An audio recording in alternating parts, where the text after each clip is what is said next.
ሰላም ጤና ይስጥልን። የተወደዳችሁና የተከበራችሁ የጣና ቴሌቪዥን አድማጭ ተመልካቾቻችን እንደምን ዋላችሁ? ከጣና ቴሌቪዥን የካቲት 10 ቀን 2018 ዓ.ም የምሽት ጣና ዜናችን ተጀምሯል። ዜናዎቹን እየመራው አማራ ሰፋ አብራችሁ ቆያለሁ። በቅድሚያም አርዕስተ ዜናዎቹን እናስቀድማለን። የአማራ ፋኖ ብሔራዊ ንቅናቄ አጼ ምኒልክ ህዝብ በወሎ ቤት አማራ ቀጠና አማራ ሳይንት ግንባር ታላቅ ድል መቀዳጀቱን አስታውቋል። በዕለቱ ተጋድሎ የብልጽግናው ሰራዊት አዛዥ የሆኑት የኮሎኔል ደሳለኝ አጃቢ ሙሉ ትጥቁን እንደያዘ ወደ ፋኖ መቀላቀሉም ተሰምቷል። ይደመጣል። የአማራ ፋኖ ብሔራዊ ንቅናቄ አጼ ቴዎድሮስ ህዝብ በብልጽግናው ሰራዊት ላይ ከፍተኛ ኪሳራ ያደረሰባቸው ሁለት ግንባሮች በድል አጠናቋል። የዞኑ መቀመጫ ፍኖተ ሰላም ከተማን ጨምሮ በሌሎች ግንባሮች የተካሄዱት ተጋድሎች የፋኖን የውጊያ አቅም ከፍ ያለ መሆኑን መሰከሩ እንደነበሩ የዓይን እማኞች ተናግረዋል። በዝርዝር ይደመጣል። የአፋብን ሁለት እዞች በቅንጅት ባደረጉት ውጊያ ድል ተቀዳጅተዋል። ለ17 ሰዓታት በዘለቀው ውጊያ እዞቹ በቅንጅት ባደረጉት ውጊያ የተገኙትን ድሎች ስፋታቸውንና የውጊያ ግንባሮቹን በዝርዝር ዜናችን ተሰሙታላችሁ። የብልጽግናው ሰራዊት ተከታታይና ማብቂያ የሌለው የጦር ወንጀል መፈጸሙን ቀጥሏል። በሸዋ ጠቅላይ ግዛት ይፋትና ቀውት አውራጃ ንጹሃን ላይ ያነጣጠረ የድሮንና የከባድ መሳሪያ ድብደባ በመፈጸም በርካታ ንጹሃንን በግፍ መግደሉ ተሰምቷል። በዝርዝር የሚደመጥ መረጃችን ነው። ፋኖ ህዝባዊ መሰረት ያላቸውን ስራዎችን እየሰራ መሆኑን ገልጿል። ፋኖ የሰራቸው ህዝባዊ መሰረት ያላቸው ስራዎች ምንድናቸው? የት ቦታ አስፈጸማቸው? የሚሉትን በዜናችን ሰዓቱን ጠብቆ ይቀርብላችኋል።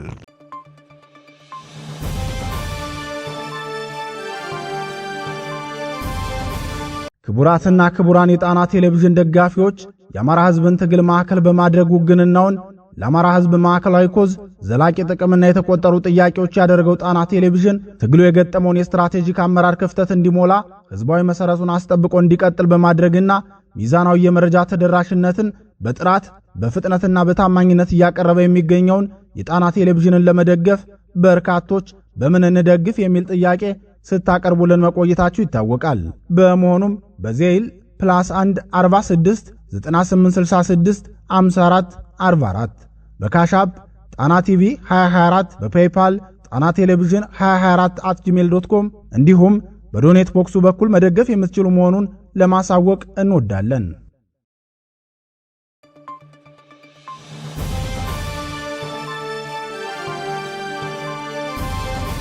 የተወደዳችሁና የተከበራችሁ የጣና ቴሌቪዥን አድማጭ ተመልካቾቻችን እነዚህንና ሌሎች የግንባርና የትንታኔ ዘገባዎችን ይዘናል። እስከ ዜናዎቻችን ፍጻሜ ድረስ አብራችሁን እንድትቆዩ እየጋበዝን ወደ ዝርዝር ዜናዎቹ እናልፋለን።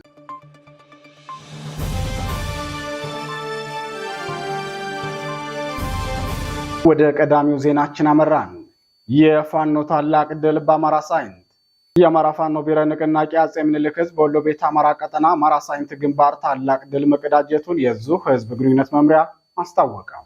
በዕለቱ ተጋድሎ የብልጽግናው ሰራዊት አዛዥ የሆኑት የኮሎኔል ደሳለኝ አጃቢ ሙሉ ትጥቁን እንደያዘ ወደ ፋኖ ተቀላቅሏል። የአማራ ፋኖ ብሔራዊ ንቅናቄ አጼ ምኒልክ የህዝብ ግንኙነት መምሪያ የዕለቱን ተጋድሎ አስመልክቶ ለመገናኛ ብዙሃን በላከው መረጃ እንዳስታወቀው በአማራ ሳይንት ግንባር ድል ተመዝግቧል። በተለይም የጠላት ሰራዊት አዛዥ የሆነው የኮሎኔል ደሳለኝ አጃቢ ጥርጥር ክላሹንና መካሩ ሽጉጥ እንደያዘ ፋኖን ተቀላቅሏል ብለዋል።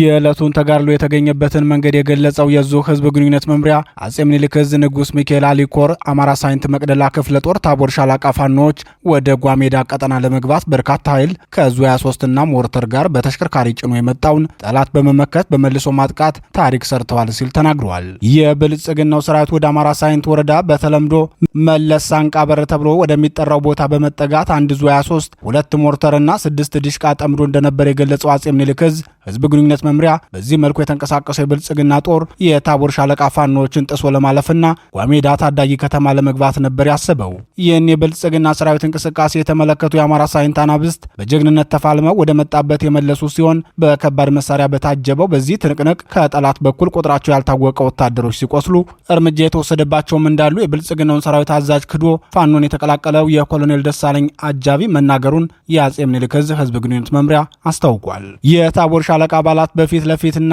በጀርባ በኩል ተሰልፈው በብልጽግናው ሰራዊት ላይ ከፍተኛ ሰዋዊና ቁሳዊ ጉዳት ያደረሱበት ሲሆን ከጀርባ በኩል ወደ ሳይንት አጅባር ከተማ በመቅረብ የጓዳ ተብሎ በሚጠራ ቦታ ላይ ጥቃት በመሰንዘር ይህኑ የብልጽግና ሰራዊት ሙትና ቁስለኛ አድርገውታል። በዚህ የተቀናጀና ፈጣን የፋኖ ማጥቃት የተደናገጠው የብልጽግናው ሰራዊት የመሸገበትን ቦታ በብርሃን ፍጥነት በመልቀቅ ወደ መጣበት ተመልሷል በማለት የውጊያውን ሪፖርት ቃል አቀባዩ ተናግሯል። ውጊያው በፋኖ ድል አድራጊነት እንደተጠናቀቀ የብልጽግናውን ወታደራዊ ካምፕ በመክዳት ወደ ታቦር ሻለቃ የተቀላቀለው የኮሎኔል ደሳለኝ አጃቢ በአማራ ህዝብ ላይ እየተፈጸመ ያለው ግፍ ወደ ፋኖ እንድመጣ አስገድዶኛል ሲል የተናገረ ሲሆን ሌሎች የቀድሞ ጓዶቹም የውጊያ ሞራል እንደሌላቸው ገልጿል። አጃቢው አክሎም የበፊቱ መከላከያ አሁን ላይ የለም፣ ይልቁንስ አሁን ያለው ህዝብ ጠልና ዘራፊ እንዲሁም ፈሪ ኃይል ነው። ይህንን ኃይል ደግሞ በቀላሉ ማሸነፍ ይቻላል ሲል ተናግሯል። አፋብን ያወጣውን የምህረት አዋጅ ሰምቶ ወደ ፋኖ መቀላቀሉንም የኮሎኔል ደሳለኝ አጃቢ ገልጾ ሌሎችም ይህንን የምህረት አዋጅ ጊዜው ሳያልፍባቸው ተጠቅመው ወደ ፋኖ እንዲቀላቀሉ ጥሪ አቅርበዋል።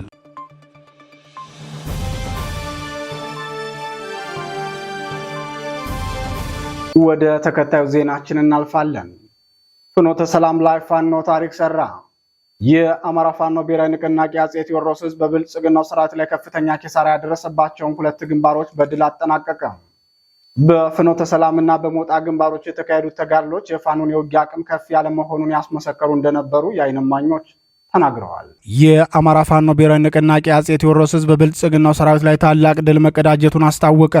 የዙ ህዝብ ግንኙነት ክፍል የዕለቱን ተጋድሎና በብልጽግናው ሰራዊት የደረሰውን የንጹሃን ግድያ አስመልክቶ ለመገናኛ ብዙሃን በላከው መረጃ እንዳስታወቀው የጠላት ሰራዊት በ3 አቅጣጫ ነበር ወደ ጃቢ ጣናን ወረዳ ማክሰኝን የመጣው። ይህን የጠላት ሰራዊት ፍኖተ ሰላም ከተማ የመሸገ ሲሆን በ3 አቅጣጫ እንደገባ በተከፈተበት የተቀናጀ ጥቃት ሙሉ በሙሉ እርምጃ ተወስዶበታል ብለዋል።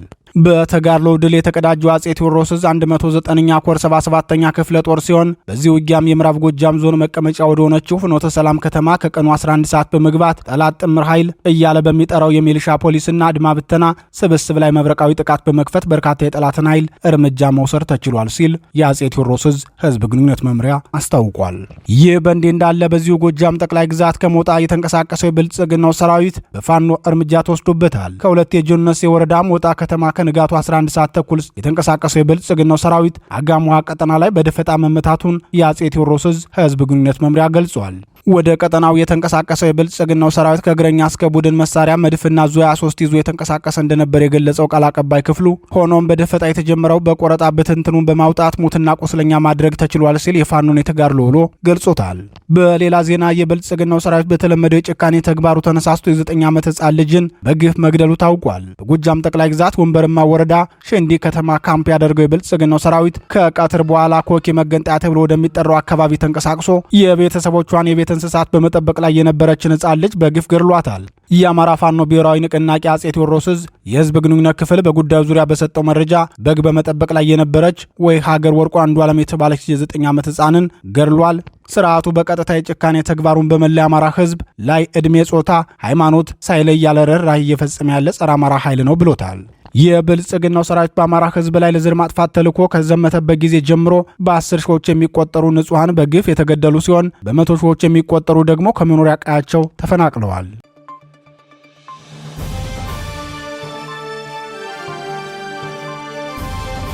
ዜናዎቻችን ቀጥለዋል። 2 እዞች በቅንጅት ድል ተቀዳጁ። የአማራ ፋኖ ብሔራዊ ንቅናቄ በድል የታጀበ ተጋድሎ ቀጥሎ የዋለ ሲሆን 2 የአፋብን እዞች በቅንጅት ባደረጉት ተጋድሎ በወሎ ቤት አማራ ወራይሉ ላይ ታላቅ ድል ተቀዳጀ። የአማራ ፋኖ ብሔራዊ ንቅናቄ አጼ ምኒልክ እዝና ጄኔራል አሳምነው ጽጌ እዝ የተውጣጡ አሃዶች በጥምረት ወራይሉ ከተማና በዙሪያው ድል ማስመዝገባቸውን አስመልክቶ ለጣና ቴሌቪዥን የደረሰው መረጃ እንዳመላከተው በወራይሉና በሰኞ ገበያ አካባቢዎች ለ17 ሰዓታት የዘለቀ ውጊያ አድርገው ድል ሊቀዳጁ ችለዋል። ውጊያው ከማለዳው 12 ሰዓት ጀምሮ እስከ ሌሊቱ 7 ሰዓት ድረስ የተካሄደ ሲሆን ረጅም ሰዓት በዘለቀው የቅንጅት ውጊያ የጠላትን ምሽግ በአስደናቂ ሁኔታ በመስበር አይቀጡ ቅጣት መቅጣት ችለናል ሲል የአፋብን ጄኔራል አሳምነው ጽጌ እዝ ቃል አቀባይ ክፍል አስታውቋል። የአማራ ፋኖ ብሔራዊ ንቅናቄ አጼ ምኒልክ እዝ ልጅ ኢያሱ ኮርና የጄኔራል አሳምነው ጽጌ እዝ አጼ ዘርዓ ያዕቆብ አንደኛ ኮር በጥምረት ውጊያውን ያካሄዱ ሲሆን በዚህ ተጋድሏቸውም ታሪካዊቷ ወራይሉ ከተማና ሰኞ ገበያ ከተማ ላይ በርካታ የብልጽግናውን ስርዓት መከላከያና ራሱን ጥምር ጦር ብሎ የሚጠራ ሚሊሻ አድማ ብተና ሞትና ቆስለኛ በማድረግ ድል ሊገኝ መቻሉን አስታውቋል። የአማራ ፋኖ ብሔራዊ ንቅናቄ ሁለት እዞች የቅንጅት ውጊያ የብልጽግናውን ሰራዊት አመራርና የጦር መኮንኖች ጨምሮም እርምጃ እንደተወሰደባቸው የገለጸው የጄኔራል አሳምነው ጽጌ እዝ ከሞት የተረፉትን ደግሞ አንድ አምቡላንስና አንድ ኦራል ተጭነው ወደ ደሴ ሆስፒታል ተወስደዋል። በዚህ የተበሳጨ የብልጽግናው ሰራዊት በከተማ ዙሪያ ያሉ ደኖችን ፋኖ ይደበቅባቸዋል በማለት ሲያቃጥል መዋሉን የአካባቢው ነዋሪዎች ተናግረዋል።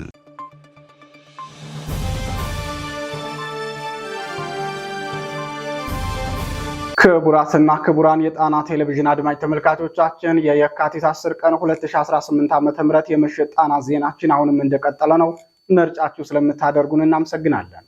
የብልጽግናው ሰራዊት የጦር ወንጀል በሸዋ ጠቅላይ ግዛት። የብልጽግናው ሰራዊት ተከታታይና ማብቂያ የሌለው የጦር ወንጀል መፈጸሙን ቀጥሏል። በሸዋ ጠቅላይ ግዛት ይፋትና ቀወት አውራጃ ንጹሃን ላይ ያነጣጠረ የድሮንና የከባድ መሳሪያ ድብደባ በመፈጸም በርካታ ንጹሃንን በግፍ መግደሉ ተሰምቷል። በዛሬው ዕለት የተፈጸመውን የድሮን ጥቃት አስመልክቶ የአማራ ፋኖ ብሔራዊ ንቅናቄ ሸዋ ጠቅላይ ግዛት ህዝብ ሚዲያና ኮሚኒኬሽን ክፍል ለጣና ቴሌቪዥን እንደገለጸው የብልጽግናው ስርዓት ምንም የማያውቁ ንጹሃን አማራዎችን በድሮን መግደሉን ቀጥሎበታል። በዛሬው ዕለት በሸዋ ጠቅላይ ግዛት የተለያዩ ቦታዎች የድሮን ቅኝት ሲደረግ ያረፈደ ቢሆንም ይፋትና ጥሙጋ አውራጃ በቀውት ወረዳ አያበር ቀበሌ ጤና ጣቢያ ላይ የድሮን ጥቃት ፈጽሟል። በጥቃቱ 3 ንጹሃን ሲገደሉ 5 ንጹሃን ደግሞ ከባድ ቁስለኛ ሆነዋል። ከጥቃቱ ሰለባዎች መካከል ሴቶች እና ህጻናት ይገኙበታል ብለዋል። ባለፉት ተከታታይ ቀናት የአማራ ፋኖ ብሔራዊ ንቅናቄ ሸዋ ጠቅላይ ግዛት ህዝብ በሸዋ ጠቅላይ ግዛት ብርቱ ተጋድሎ በማድረግ የብልጽግናውን ሰራዊት ከፍተኛ ኪሳራ እንዳደረሰበት የገለጸው የዙ ሚዲያና ኮሚኒኬሽን ክፍል የጠላት ብልጽግና ሰራዊት ሰሞኑን በሸዋ ጠቅላይ ግዛት እዝ በበርካታ ቦታዎች ሽንፈት የተከናነበ ሲሆን የጀግኖቹን በትር መቋቋም አልችል ብሎ በደመ ነፍስ በሚያደርገው እንቅስቃሴ ንጹሃንን ኢላማ ያደረገ ጥቃት እየፈጸመ ነው በማለት አስታውቋል። በዛሬው ዕለት በይፋትና ጥሙጋ አውራጃ በቀውት ወረዳ ያበር ቀበሌ ጤና ጣቢያ ላይ የተፈጸመው የድሮን ጥቃት ምንም አይነት የፋኖ ሰራዊት አባላት በሌለበት ውጊያ በሌለበት ሴቶችና ህጻናት በሚገኙበት ጤና ጣቢያ ላይ በጭካኔ በተወረወረ የድሮን ቅንቡላ ንጹሃን ሰለባ መሆናቸውን አርበኛ አዶናይ አበበ ገልጾ በህዝብ ስም እየተበደረ ያመጣውን የድሮን ቅንቡላ በተስፋ መቁረጥ ውስጥ ሆኖ ንጹሃን ላይ በዘፈቀደ እየወረወረ ያለው የአማራ ህዝብ ቋሚ ጠላት የሆነው ስርዓት አሁንም በሸዋ ጠቅላይ ግዛት የተለያዩ ቀጠናዎች ተደጋጋሚ የድሮን አሰሳ እያደረገ ስለሆነ ወገናችንና ሰራዊታችን ተገቢውን ጥንቃቄ በማድረግ ራሳቸውን ሊጠብቁ ይገባል ሲል የጥንቃቄ መልእክት አድርሷል። የአማራ ፋኖ ብሔራዊ ንቅናቄ ሸዋ ጠቅላይ ግዛት እዝ ያለፉትን 12 ቀናት ወደ ቀጠናው ከገባው የብልጽግናው ኤሊት ፎርስ ጋር ብርቱ ተጋድሎ እያደረገ ሲሆን በበርካታ ግንባሮችም ታላላቅ ድሎችን ተቀዳጅቷል። በዚህ ቀጠና የሚንቀሳቀሰው የአማራ ፋኖ ብሔራዊ ንቅናቄ ጄኔራል አሳምነው ጽጌ እዝ በበኩሉ ከከሰምና ምንጃር አውራጃዎች ብርቱ ተጋድሎ በማድረግ የብልጽግናውን ሰራዊት ከፍተኛ ኪሳራ እንዳደረሰበት ለጣና ቴሌቪዥን የደረሰው የአውደ ግንባር መረጃ ያመላክታል። ብልጽግናው በሸዋ ቀጠና የሚያደርገውን የወረራና ዘር ማጥፋት ጦርነት በስኬት አካሂደዋለሁ ብሎ ተስፋ አድርጎ የነበረው በቀጠናው የሚንቀሳቀሱት ሁለት እዞች በመካከላቸው መግባባት አለመኖሩን በመጠቀም ነበር። ሆኖም የአማራ ፋኖ ብሔራዊ ንቅናቄ መመስረቱን ተከትሎ የፋኖ አንድነት ተፈጥሮ ቀጠናዊ ትስስሮች ሲካሄዱ ለብልጽግናው ስርዓት ከባድ ፈተና ሆኖበታል።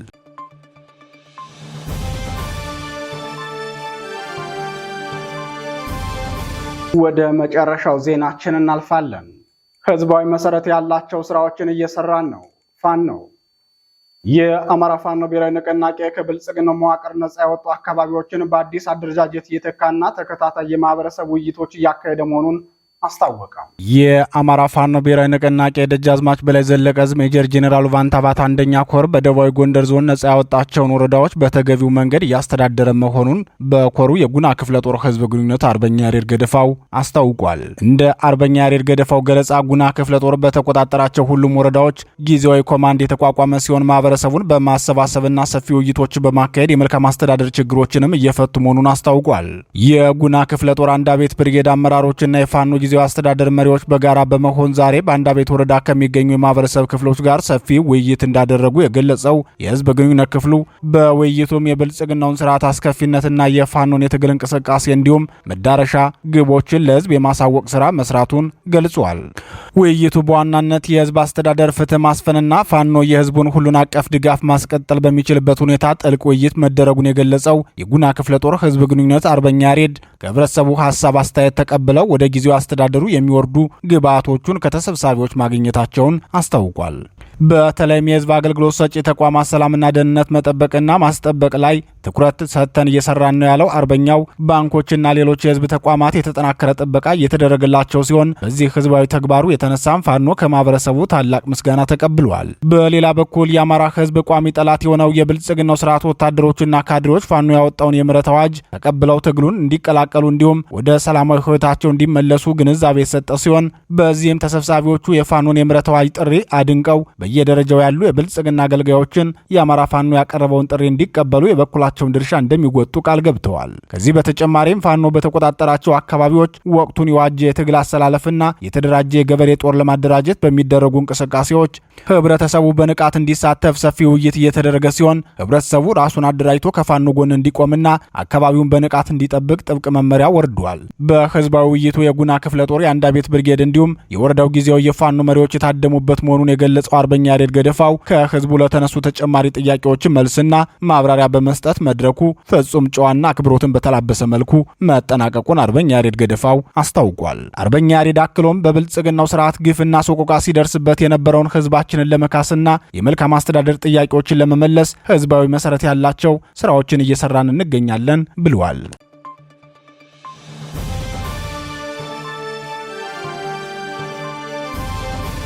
ክቡራትና ክቡራን የጣና ቴሌቪዥን ደጋፊዎች የአማራ ህዝብን ትግል ማዕከል በማድረግ ውግንናውን ለአማራ ህዝብ ማዕከላዊ ኮዝ ዘላቂ ጥቅምና የተቆጠሩ ጥያቄዎች ያደረገው ጣና ቴሌቪዥን ትግሉ የገጠመውን የስትራቴጂክ አመራር ክፍተት እንዲሞላ ህዝባዊ መሰረቱን አስጠብቆ እንዲቀጥል በማድረግና ሚዛናዊ የመረጃ ተደራሽነትን በጥራት በፍጥነትና በታማኝነት እያቀረበ የሚገኘውን የጣና ቴሌቪዥንን ለመደገፍ በርካቶች በምን እንደግፍ የሚል ጥያቄ ስታቀርቡልን መቆየታችሁ ይታወቃል። በመሆኑም በዜል +1 46 9866 54 44 በካሻፕ ጣና ቲቪ 2024 በፔይፓል ጣና ቴሌቪዥን 2024@gmail.com እንዲሁም በዶኔት ቦክሱ በኩል መደገፍ የምትችሉ መሆኑን ለማሳወቅ እንወዳለን።